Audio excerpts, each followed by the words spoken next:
قبائل اور جین اور دوسرے لوگ پائے جاتے ہیں، سب ہندوستان ہی کے رہنے والے ہیں، ان کی زبانیں ایک ہی ہیں، ان کے پہناوے ایک ہی ہیں، ان کا رہن سہن ایک ہی ہے، اور آج سے نہیں ہزاروں سال سے گاؤں در گاؤں شہر در شہر رہتے چلے آئے ہیں۔ پیار و محبت، اچھا سلوک اور دکھ اور سکھ میں ایک دوسرے کے ساتھ برابر شریک رہتے چلے آئے ہیں۔ کتنے دنوں سے رہ رہے ہیں کسی کو پتہ نہیں۔ اگر مسلمانوں کے گاؤں میں آپ ہندو سے پوچھیں کہ وہ اور اس کے پوروج کب سے گاؤں میں رہتے ہیں، وہ بتا نہیں سکے گا۔ اگر ہندوؤں کے گاؤں میں بسنے والے مسلمانوں سے پوچھیں کہ کتنے دن سے رہ رہے ہیں، بتا نہیں پائے گا۔ سب ہمیشہ ایک دوسرے کے ساتھ بھائی چارے اور محبت کے ساتھ دکھ اور سکھ میں شریک بستے اور رہتے چلے آئے ہیں۔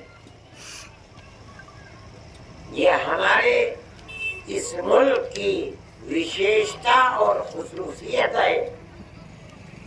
آپ اگر امریکہ میں جائیں، برطانیہ میں جائیں، یورپ کے دوسرے ملکوں میں جائیں، وہاں جو آپ کو عیسائی قوم کے علاوہ دوسرے لوگ ملیں گے، ان سے آپ پوچھیں گے تو کوئی قوم 10 سال سے ہے، کوئی 20 سال سے ہے، کوئی 50 سال سے ہے۔ ان کی صورتیں بھی الگ ہیں، ان کے پہناوے بھی الگ ہیں، ان کی زبان بھی الگ ہے۔ کیوں؟ اس لیے کہ وہ وہاں کے رہنے والے نہیں ہیں۔ یہ ہندوستان کی وشیشتا اور خصوصیت ہے، اور ہماری تاریخ ہزاروں سال سے یہی رہی ہے، جو پیار و محبت کی تاریخ ہے۔ لیکن برا ہوا کہ جیسے جیسے ملک کی آزادی کے بعد دن گزرتے جاتے ہیں، ملک کے اندر پیار و محبت کی جگہ نفرت، غربت کی جگہ دوری، دکھ اور سکھ میں شرکت کے بجائے ایک دوسرے سے الگ رہنا، یہ چیز چلتی چلی آ رہی ہے۔ جمعیت علماء ہند جو سن 1919 میں جس کی بنیاد پڑی تھی، یعنی آج سے 104 سال پہلے، اس کا ہمیشہ سے نظریہ یہ ہے کہ ہمارے اس ملک کے اندر پیار و محبت جو ہماری پرانی ہزاروں سال کی تاریخ ہے، وہ زندہ رہنی چاہیے۔ اس لیے جمعیت علماء نے ہر زمانے میں یہی بات کہی ہے اور اسی نظریے کا پرچار کیا ہے کہ ہمارا ملک ایسا ملک ہے جس کے اندر سب چاہے کسی مذہب کے ماننے والے ہوں، وہ سب کے سب اسی دھرتی میں پیدا ہوئے ہیں اور اسی دھرتی کے رہنے والے ہیں اور ہزاروں سال سے یہیں رہ رہے ہیں۔ اس دنیا کے اس ہندوستان کے اندر یہ فرقہ پرستی مسلمانوں نے بھی پیدا کی۔ آپ میں جو بوڑھے لوگ ہیں وہ جانتے ہوں گے کہ سن 47 سے پہلے مسلم لیگ نے یہ کہا کہ ہم ہندو کے ساتھ نہیں رہیں گے۔ مذہب کے نام پر انہوں نے مسلمان کو پاگل اور دیوانہ بنا دیا، یہاں تک کہ ملک کو مذہب کے نام پر لے لیا۔ وہ چلے گئے، جمعیت علماء نے اس وقت بھی مخالفت کی، ہمارے بزرگوں کے گلے میں انہوں نے جوتوں کے ہار ڈال دیے، ہمیں وہ لوگ غدار کہتے تھے اپنی قوم کا۔ ہم جب جیل میں جاتے تھے ہمارے بزرگ تو یہ کہتے تھے کہ یہ قوم کے غدار جا رہے ہیں، لیکن ہماری جو سوچ تھی کہ اس ملک میں پیار و محبت رہنی چاہیے، اگر یہ تاریخ ختم ہوگی تو ملک برباد ہو جائے گا، ہم اس سے ایک قدم ہمارے بزرگوں پیچھے نہیں ہٹے۔ ہم آج بھی اسی نظریے کے اوپر ہیں۔ جب ہم نے اپنی قوم کی نفرت کی سیاست کو قبول نہیں کیا تو ہم آج کسی دوسرے مذہب کے لوگوں کی نفرت کی سیاست کو بھی قبول نہیں کرتے، ہم اسے کنڈم کرتے ہیں۔ جو فسادات ہو رہے ہیں وہ اسی سیاست کی بنیاد پر ہو رہے ہیں۔ ہم مسلمانوں کو ہر جگہ یہ مشورہ دیتے ہیں، سجھاؤ دیتے ہیں کہ اگر اپنے ملک کو جنت نشان بنانا ہے تو اپنے باپ دادا پردادا سکڑ دادا لکڑ دادا کی سیاست کو اپناؤ۔ اس ملک کے اندر چپے چپے میں پیار و محبت، ہندو اور مسلمانوں کو ایک دوسرے کے ساتھ پیار و محبت کے ساتھ رہنا اپنی زندگی کا نشانہ بنا لو، تب تم اس نفرت کی سیاست کا مقابلہ کر سکو گے۔ اگر تم نے اس کو چھوڑ دیا اور تم نفرت کی سیاست کرنے والوں کی ہاں میں ہاں ملانے لگے تو یاد رکھو اپنے ملک کے ساتھ وفاداری نہیں کرو گے۔ آپ کے یہاں فساد ہوا، میں یہ سمجھتا ہوں کہ اگر کسی ہندو نے مسلمان کو نقصان پہنچایا وہ بھی خراب ہے، کسی مسلمان نے ہندو کو نقصان پہنچایا وہ بھی خراب ہے، ہم اس کی بھی نندا کرتے ہیں۔ اس لیے میں آپ سے کہتا ہوں، اور میں عمر میں پہلی دفعہ آپ کے یہاں آیا ہوں، کہ آپ پیار و محبت کا سبق دیں، آپس میں مل جل کر رہیں، اپنی خوشی میں ان کو بلائیں، ان کی غمی میں جائیں، اور معاملہ ایسا کریں جیسے ایک بھائی دوسرے بھائی کے ساتھ کیا کرتا ہے۔ جمعیت علماء کی یہی پالیسی ہے، ہم اسی چیز کو لے کر آپ کے پاس آئے ہیں، ملک کے چپے چپے میں جاتے ہیں، اپنی اسی بات کو پیش کرتے ہیں۔ چاہے دنیا کا بڑے سے بڑا آدمی آئے، اگر وہ نفرت کی سیاست کرتا ہے ہم اس سیاست کو لعنت کی سیاست سمجھتے ہیں۔ ساری دنیا کے آدمی ایک ہی ماں باپ کی اولاد ہے، ایک دوسرے کے بھائی ہیں، چاہے وہ اونچے طبقے کا برہمن ہو، چاہے دلت ہو، مسلمان چاہے سید ہو، چاہے کوئی اور ہو، سب ایک ہی ماں باپ کی اولاد ہے، دو ماں باپ کی اولاد نہیں ہے۔ پھر ان میں تفریق کیسی ہے؟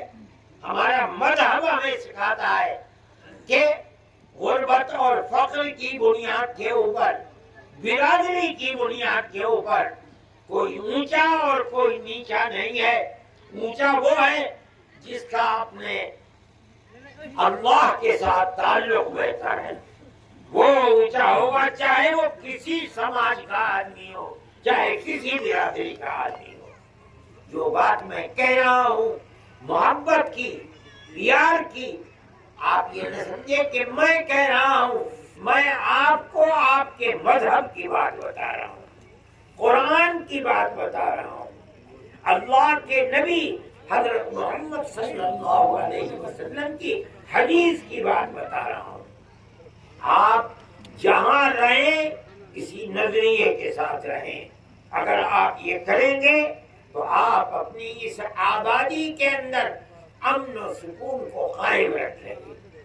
میرے بھائی، جن لوگوں کا نقصان ہوا، ریڑھی والے، وہ لوگ جو روزانہ کماتے تھے اور روزانہ بچوں کو کھلا کر ختم کر دیتے تھے، ہم نے اس وقت تقریباً 200 آدمیوں کو، ریڑھی والوں کو، ہم نے جمعیت علماء کے ورکرز سے میوات میں کہا کہ لسٹ بنائے. انہوں نے جمعیت علماء کو 200 آدمیوں کی لسٹ دی. ہم نے ہر ایک آدمی کو، اگرچہ ریڑھی تو 10,000 میں بن جاتی تھی، لیکن جمعیت علماء نے 200 آدمیوں کو تقریباً 40 لاکھ روپیہ تقسیم کیا. پھر ہم نے کہا کہ ایسے لوگوں کی لسٹ بناؤ جن لوگوں کے مکانات کو توڑ دیا گیا. کیوں توڑا گیا ہم نہیں جانتے.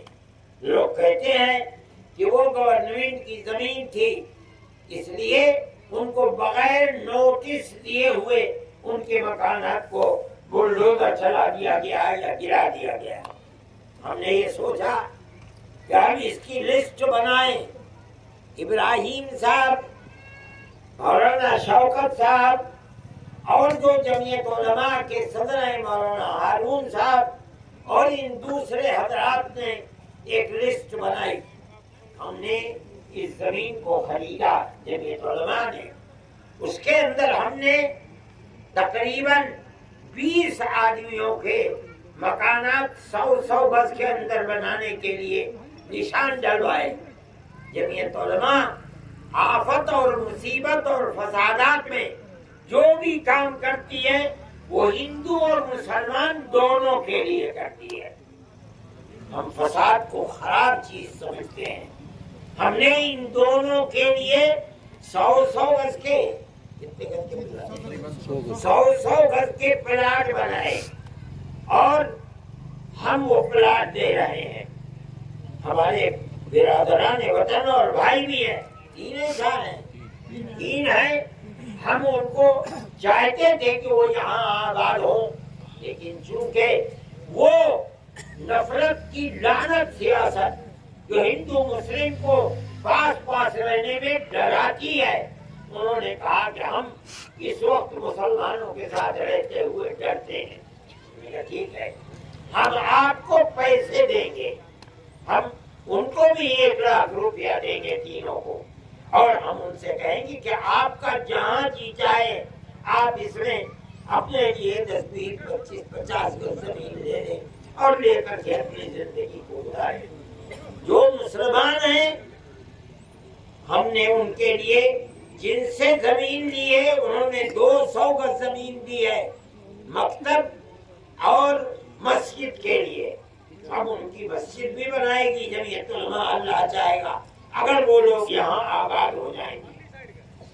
ہم ان لوگوں کو اس مکان کا جس 100 گز کے پلاٹ میں وہ رہے گا ہم وہ اس کے سپرد کریں گے، اور ہم اس کے علاوہ 1 لاکھ روپیہ اس کو مزید دیں گے. وہ شروعات کرے گا، وہ چیک ہمارے پاس موجود ہے. جب وہ کام کی شروعات کر دے گا ہم اس کا تحفہ اس کے ہاتھ میں رکھ دیں گے. یہ سب جمعیت علماء ہند کی طرف سے ہوگا. لیکن ہماری بنیاد کام کی یہی ہے کہ آپ آپس میں ہندو مسلم مل کر پیار و محبت کے ساتھ رہیں. نفرت کی سیاست نہ آپ کو چین و سکون دے گی، نہ آپ کے پڑوس میں رہنے والے ہندو کو چین و سکون دے گی. یہ ہماری آپ سے گزارش ہے، اور جمعیت علماء ہمیشہ یہی کرتی ہے. وہ لوگ جو مصیبتوں میں گرفتار ہیں، روزانہ مسلم اور کہیں کسی غیر مسلم جوان کو پکڑ کر اور دہشت گردی کے الزام میں ان کی زندگی برباد کر دیتی ہے فرقہ پرست طاقت. جمعیت علماء ہند ان کے کیس کو بھی رکھتی ہے، اس میں ہندو بھی ہیں، مسلمان بھی ہیں. ہم پڑھنے والے بچوں کو جو اعلیٰ تعلیم پڑھتے ہیں ہم ان کو وظیفہ دیتے ہیں، تقریباً ہر سال 2 کروڑ روپیہ دیتے ہیں ہم ان کو۔ اس کے اندر مسلمان بچے بھی ہیں، ہندو بچے بھی ہیں، ہم ان کو بھی دیتے ہیں۔ مصیبتیں آ جاتی ہیں، سیلاب آ جاتا ہے، ہم جو اس کے لیے کھانے پینے کے سامان کو لگاتے ہیں، کھلاتے ہیں، ایک کیمپ میں 2700 آدمی، صبح کو 2700، شام کو 2700 بنگال کے اندر کھاتے تھے، کوئی قید نہیں تھی کتنے مسلمان کھا رہے ہیں کتنے ہندو کھا رہے ہیں۔ ایک مصیبت ہے، مصیبت نام اور دھرم پوچھ کر نہیں آتی، آئی مصیبت، جو مصیبت کا شکار ہے ہم اس کی مدد کرتے ہیں۔ ہم آپ کے یہاں اسی لیے آئے ہیں اور ہمارا بنیادی مقصد یہ ہے کہ ہم آپ کو یہ پیغام دے کر جائیں، پیار کا، محبت کا پیغام دے کر جائیں۔ مذہب کی بنیاد پر نفرت ہمارے آقا حضرت محمد صلی اللہ علیہ وسلم نے منع فرمایا ہے۔ آپ کو محبت ان سے بھی تھی جو مسلمان تھے، آپ کو محبت ان سے بھی تھی جو مسلمان نہیں تھے، یہودی تھے، مشرک تھے، بتوں کی پوجا کرتے تھے۔ آپ کو سب سے محبت ہے، جو حدیث کو پڑھتے پڑھاتے ہیں وہ جانتے ہیں کہ آپ کا تعلق اور محبت سب سے تھا۔ ہم اگر آپ کے ماننے والے ہیں، آپ کے جوتوں کو اپنے سر پر رکھنے والے ہیں، تو ہمیں بھی اپنی زندگی اسی طرح پیار و محبت کی گزارنی چاہیے، بنانی چاہیے جس طرح آپ کی اپنی زندگی تھی۔ ہمارے آقا حضرت محمد صلی اللہ علیہ وسلم کی زندگی تھی۔ میں یہ بات کہنے آیا ہوں اور ان مسلمانوں کو جو مصیبت کا شکار ہوئے ہیں، جو ہماری لسٹ تھی، ہم ان لوگوں کو آواز لگا کر ان کو دے دیں گے، اور پیسہ یہاں آ چکا ہے، ہم وہ بھی چیک لے کر کے آئے ہیں، ہم وہ بھی دیں گے، مگر وہ یہاں کچھ اینٹیں ڈلوا دیں، کام کرنا شروع کر دیں۔ یہ ابراہیم صاحب اور جو یہاں کی ذمہ دار ہیں جمعیت علماء کے، وہ ان کو بلائیں گے اور وہ چیک ان کے ہاتھ کے اندر دے دیں گے۔ میں یہی کہنے آیا تھا، میں دعا کرتا ہوں کہ اللہ آپ کے اس شہر کے اندر، آپ کے اس قصبے کے اندر، آپ کے اس صوبے کے اندر، میواتیوں کے اندر، چاہے وہ ہندو ہوں چاہے مسلمان، اللہ سب کے دلوں کے اندر پیار و محبت کو پیدا فرمائے، امن و امان کو قائم فرمائے، اور دنیا کی زندگی کو سب کے آباد فرمائے، اور اللہ تعالی ہم سب کے اوپر رحم فرمائے۔ وآخر دعوانا ان الحمد للہ رب العالمین۔